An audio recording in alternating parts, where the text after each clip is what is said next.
fine group here. Here's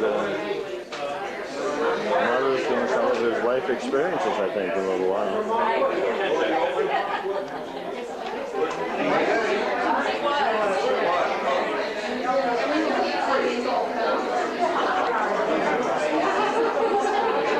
Undivided attention. Just like teaching school, I refuse to do any work if it's not absolutely quiet. Until I get to the end of the story, then there better be some noise.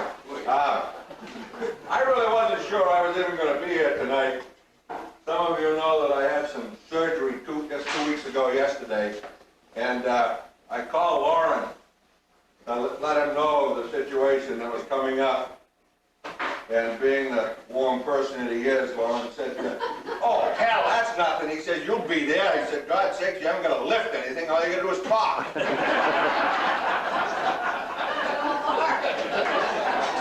So, I am here. And all I'm going to do is talk. Usually when I speak to a group like this, I pick out a member of the group and have a little fun at that person's expense. And with this particular group, it wasn't difficult to decide who I was going to pick up. That warm, understanding, compassionate Mr. Livingood. Birth of Manchester. Actually, I guess I'd have to quote it, not quote it. Quick way to birth from Birth of Manchester. And Mae West said, "Draw me. It's very hard to be funny if you have to be clean." I'm going to try, at least for a while. First of all, I'd like to dedicate a story to all the ladies that are present. It's a story about a fellow named Myron Cutmore, who took his missus up to the Skowhegan Fair. They was walking around up there, and he seen this sign that said, "Airplane rides, 10 minutes, $10. When Myron seen the price, he turned right around. This fella come up to him, had on a leather hat, leather jacket, and them goggles, you know. Said, "Tell you what, mister, you and your wife go up in that airplane with me for 10 minutes, and don't say a word, I'll give you a ride for free." Myron said he'd do it. So he and his missus clumb into that plane. They took off and done some awful loops and whirls. They finally landed, and that pilot turned around and he said, "Say, mister, wasn't there any time you felt like saying anything?" Myron said, "Oh, once, when the missus fell out."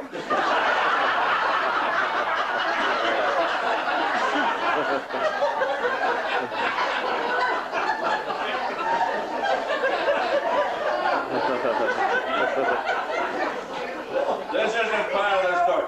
You think you know what it is. You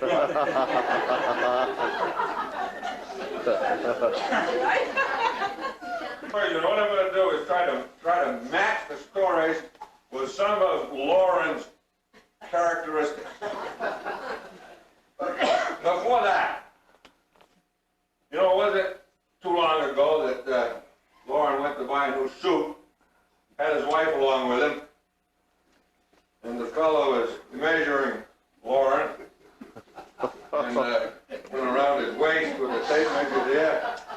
And the wife said, "Oh my God," she says, "that's amazing. You know," she said, "if that was a fir tree, it would be 90 feet tall."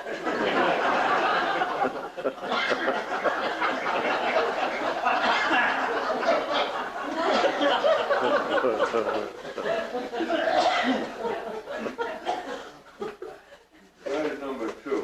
One of the characteristics that I've noticed about Lauren, he's very much a man about town. Reminds me of a fellow named Camden Pierce, who was sitting in his living room one day, reading a newspaper and listening to the radio, and all of a sudden the phone began to jangle. Camden picked it up. Fellow says, "Hello, this Camden Pierce?" He says, "Yes, sir." Fellow says, "This is a radio station call. Can you tell us the name of that tune we've been playing?" Camden knew it. "Battle Hymn of the Republic." Fellow says, "You got it. Besides that, you just won yourself a 2-week stay in New York City." God, Camden never been out of the state before. Only been to Bangor once. That was the time the bull moose wandered into town, got chased into the hardware store by the school children, but he said he'd go. When he come back, the mayor thought it'd be fitting if they gave Camden a reception, band and all. Camden got off the train, Climbed up on the platform. The mayor says, Camden, how'd you like New York? Camden replied, God. There was so much going on at the depot, I didn't get a chance to see the village.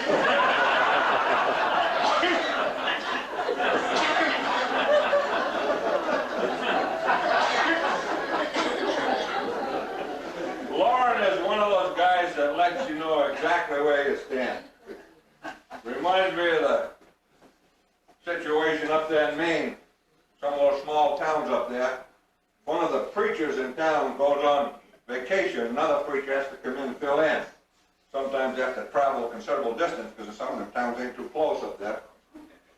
So one preacher anyway was on vacation and this fellow was subbing for him, went in and went to the church there and he was standing up there and come time for the service to start. He looked out and there's just one farmer sitting right in the front pew. So he went down to him and he says, what do you think? Should I start? So the farmer says, well, I tell you. He says, if I took some hay out for my cows, he says, only one of them showed up, I'd feed it. Preacher says, okay. So we got back up there and went through a whole service complete with a rather lengthy sermon. He got done, he went down to the farmer, he said, what'd you think? The farmer says, well, I tell you. He says, if I took some hay out for my cows and only one of them showed up, I'd feed it, but I wouldn't give her the whole goddamn load.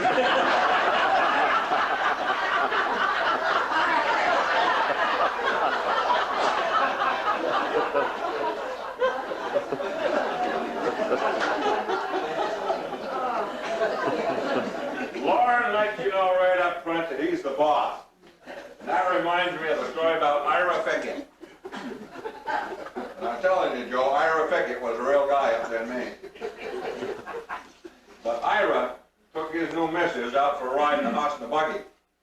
They was going along pretty good when that horse reared up. Ira says, that's once, Bessie. They get going along pretty good the second time. Horse reared again. He says, that's twice, Bessie.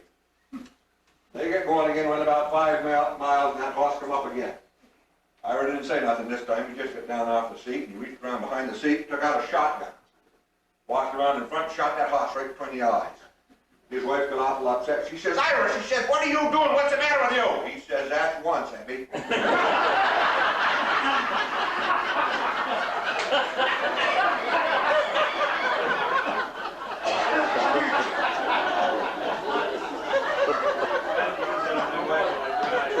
By the way, Lauren, just a little aside here.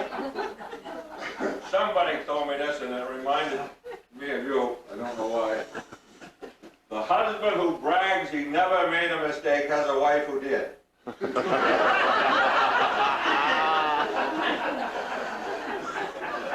Lauren is prone to exaggeration. And that reminds me of the one about Lyman Linscott and Howard Smith. Was standing outside of Howard's house one morning. It was the springtime of the year. And they're looking up onto Pierce Hill there. Lyman was saying, God, he says, ain't this been an awful spring? He says, look at how muddy that road is coming down off of Pierce Hill. And Howard Loud's was about the worst spring they'd had. As they were standing there looking, they seen something moving up on top of the hill. Lyman says, what's that? Howard says, well, I believe it's a cat. He said, no, that ain't no cat. They ain't got no tail. Howard says, well, it might be a bobtail cat, mightn't it? Lyman says, well, I don't know anybody around here's got a bobtail cat. Do you? Well, he didn't. So they waited, got a little closer. Finally got close enough so they could see what it was. It was a hat. Yes, it was a gray felt hat. Had a brown feather off on the starboard side. Lyman says, I recognize that hat. That's Will McGreevy's hat. He walked over and picked it up. Sure enough, there's Will's old ugly beak just sticking out over the top of the mud. He says, howdy, Will. He says, kind of muddy walking, ain't it? Will says, hell, I ain't walking. I'm on horseback.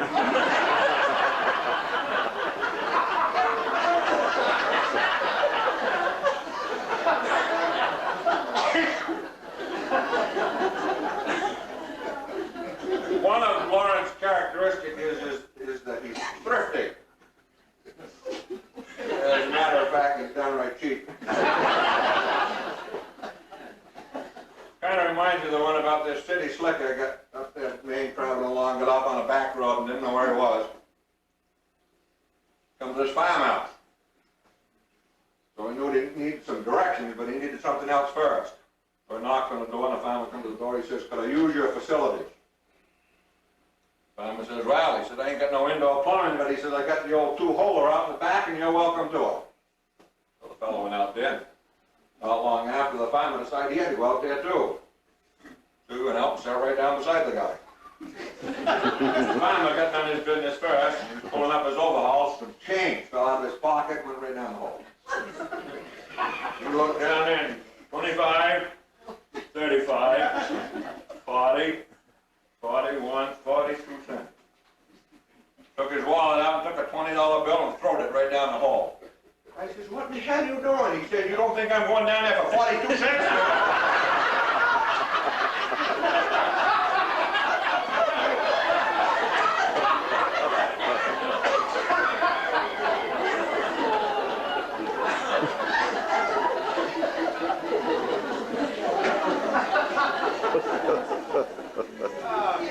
Lauren thinks he's very clever. Kind of reminds me of the one that fella come into Presque Isle, come around the corner and looking down on the main street there in Presque Isle. Damnedest thing he ever saw. What it was a wagon, horse-drawn wagon, buckboard with 2 caskets up on top of the wagon, a snarling black dog tied up to the back of the wagon, then this small group that appeared to be family, and then 12 guys in single file behind that. He said, what the hell is that? So he goes up to the last guy in the line. He said, excuse me, sir. He says, can you tell me what's going on here? Well, I said, ask the guy in front of me. So we went up to him. Can you tell me what this is? He said, ask the fellow in front of me. So he kept going, and that kept happening until finally he ended up with that small group that appeared to be family. He said, excuse me, he says, can anybody here tell me what's going on? So the fellow says, yeah. He says, I can tell you. Did you see them 2 caskets up there? He says, that's my wife and my mother-in-law. He said, you see that snarling black dog there? He says, he killed both of them.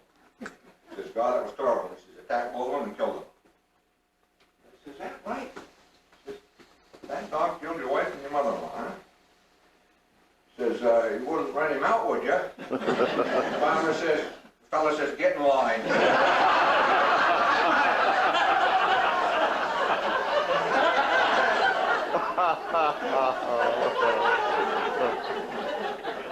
He was getting along pretty good. Got to the point where they could go out for walks as long as the nurse went along with them, you know. So one day they was out for a walk, and one of the fellows was bald-headed.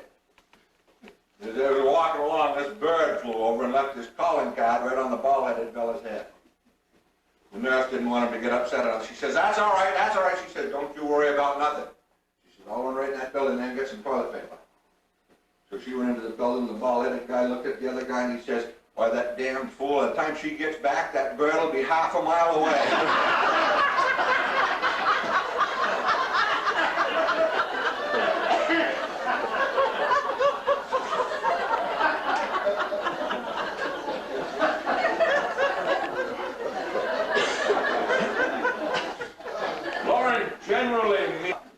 And Arthur Bunker, who was in his 90s and went to New York just to have a good time, kind of wandering around the city there, and he came upon one of these ladies of the evening. So he walked right up to her, you know. He says, hey, honey, you want to have a little fun? She says, how old are you? Well, he says, I'm 92. He says, God, you've had your fun. He says, I have? How much do I owe you?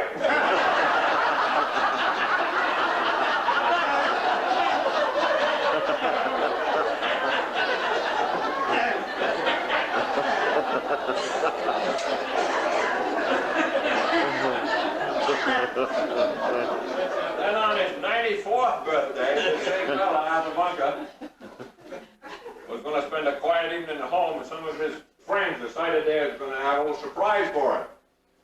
So they hired this beautiful call girl to go over there and have some fun with it. So there's a knock on the door, and old Arthur goes to the door, and there's this beautiful girl. God, she was pretty. She says, I'm here to give you super sex. He said, I'll take the soup.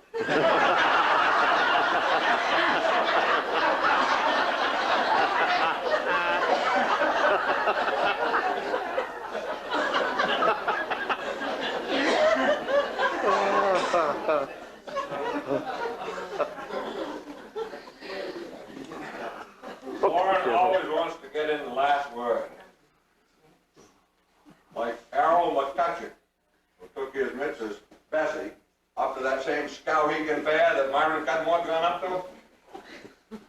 They were looking around there to see what they might do, and they seen a sign that says bull judging contest. Harold says, God, that looks pretty good, let's go to that. So they went in, and things were just about over when they got in there. The fellow was up there announcing. He said, third prize. This goes to Virgil Bliss, his prize Ashire. Weighs in at 1,964 pounds, and that bull can service a cow 3 times a week. Old Bessie says, you hear that, Harold? Harold didn't say nothing, he just sat there. That second prize, they said, goes to Cy Summers. Says his prize Holstein weighs 2,042 pounds, and that bull can service a cow 4 times a week. She says, you hear that, Harold? Harold didn't say nothing, he just sat there. Said first prize for the 3rd year in a row, and probably for the next 10, goes to Enoch Turner. Enoch prize Guernsey weighs in at 2,224 pounds, and that bull, believe it or not, ladies and gentlemen, that bull can service a cow 8 times a week. She said, you hear that, Harold? So just a minute there, mister. Said, you say that bull can service a cow 8 times a week? He says, yes, I can. He said, now would that be the same cow? He said, no, that's 8 different cows. He says, you hear that, Bessie?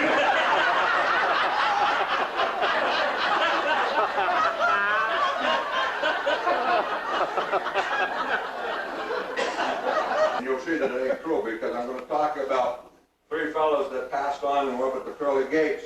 And there was Ed Main, and Lee McMahon, and Lauren Livingood. And they was all up at the pearly gates waiting to get in. And over the loudspeaker was this announcement, Ed Main, please report to room 300. So Ed goes down to room 300, knocks on the door, and the ugliest woman in the world opens the door and says, come on in. And over the loudspeaker you hear, Ed Main, you have sinned, and you must spend time in purgatory with this woman before you can be admitted to heaven.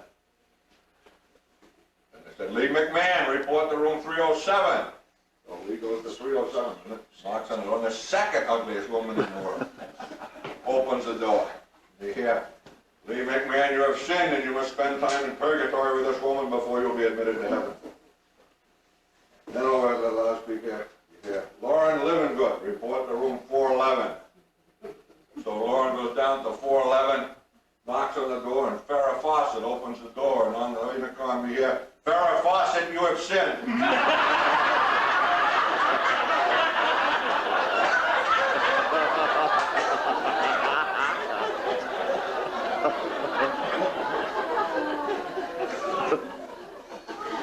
Sometimes Lauren is not very nice. Reminds me of this old couple from Bucksport. Been in Bucksport all their lives.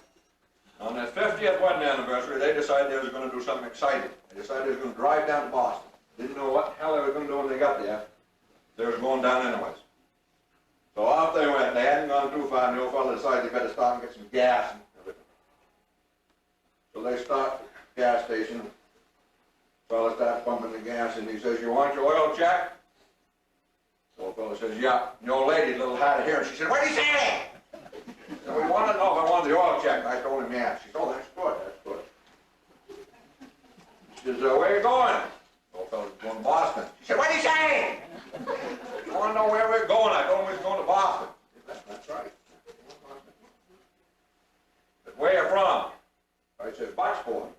He says, Bucksport? He says, is that right? He says, God, he said, I can remember. He said, a long time ago. He says, I was a young fellow. He says, doing some selling on the road. He says, I went into Bucksport. He says, spending the night in one of those inns up there, and he says, nothing going on. He says, so I went into town. He says, a little tavern. He says, and the lady sitting there seemed to be alone. He just struck up a conversation with her. One thing led to another, he says. Pretty soon she was back at the inn with me. She spent the night there. But he says, God, I want to tell you, he says, that's the worst sex I ever had. The old lady says, what did he say? He said he knew you.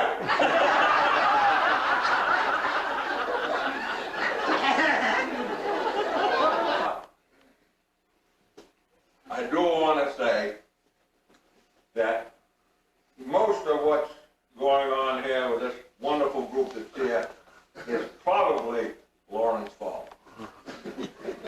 He and I were indicated as co-chairmen, but Lauren really did most of the work. Some of us got together and made some phone calls and everything, but he was the one who called most of the shots, and I think you ought to give Lauren a little show of appreciation for it.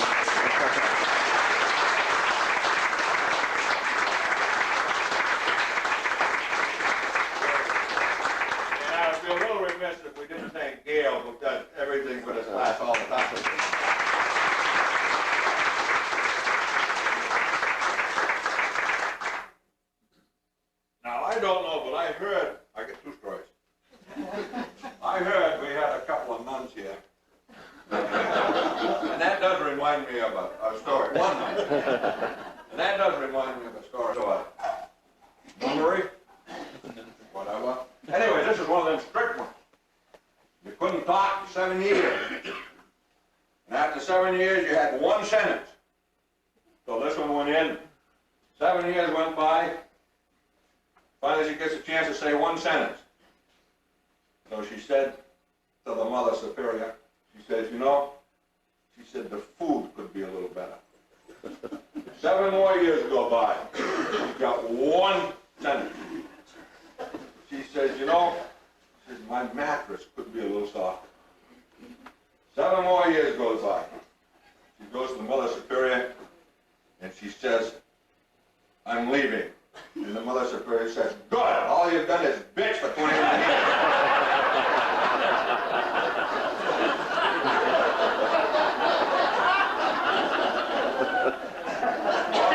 Last one. This isn't a main story either.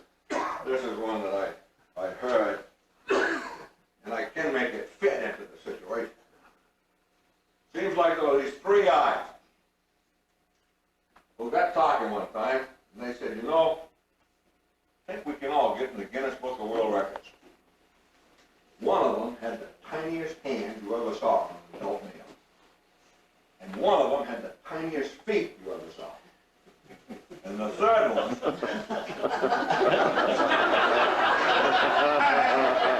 well, yeah. He had the tiniest organ you ever saw. So they go to the Guinness Book of World Records and they're sitting in this waiting room. The fellow with the tiny hands gets called in first and he goes in. He's in there about a half an hour and he comes out and he says, I'm in the Guinness Book of Records. He says, I got the smallest hands you ever seen on any adult male and I'm in it. And the guy with the tiny feet goes in. He's in a half an hour and he comes out and he says, I made it. He says, they've never seen such tiny feet. I made it. I'm in the Guinness Book of World Records. And the third guy goes in. He's in there about an hour. He finally comes out and his head's down. He said, didn't you make it? He said, no. Who the hell's Lauren Livingood?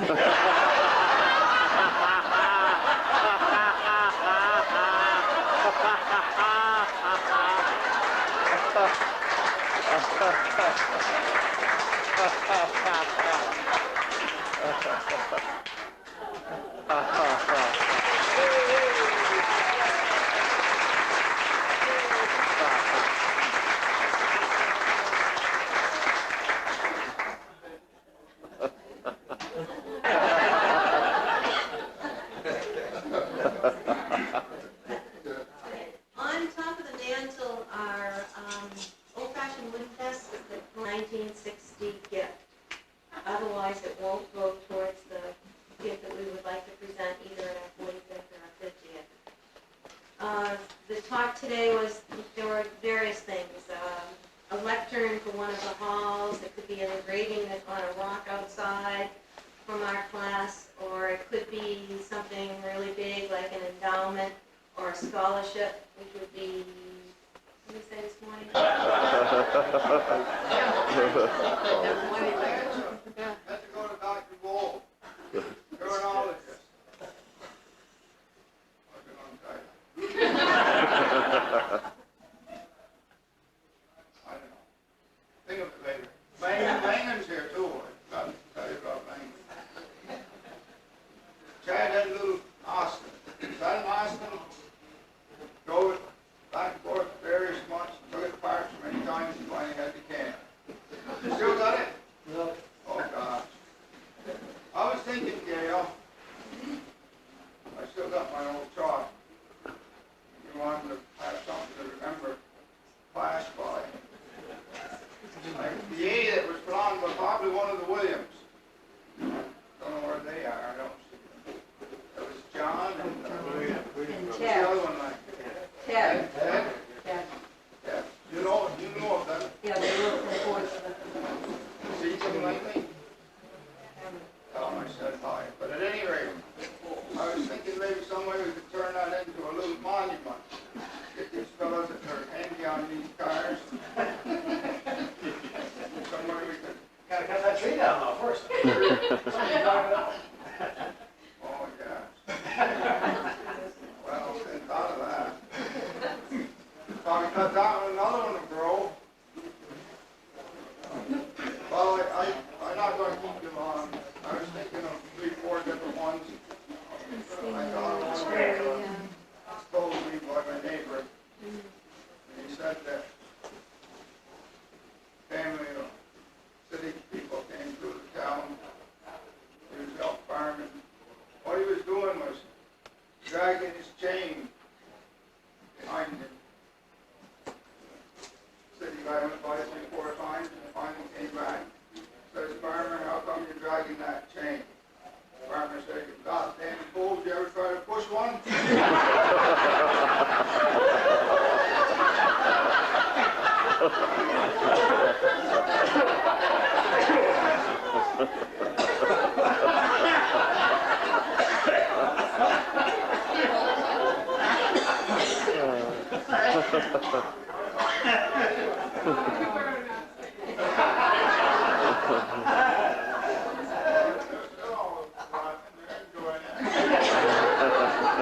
Their teachers do good. Well, I was thinking, when we met. No.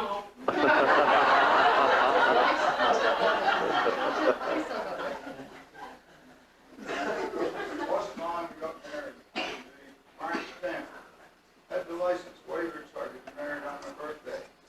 I just saw it convenience, I could remember each year. Cost me $5. Well, that's no problem. On March 17th, had to think of a name for the youngster. And it seemed to be that I read in one of the little books that Janet was God's gracious gift. So we named her Janet. That was a year later.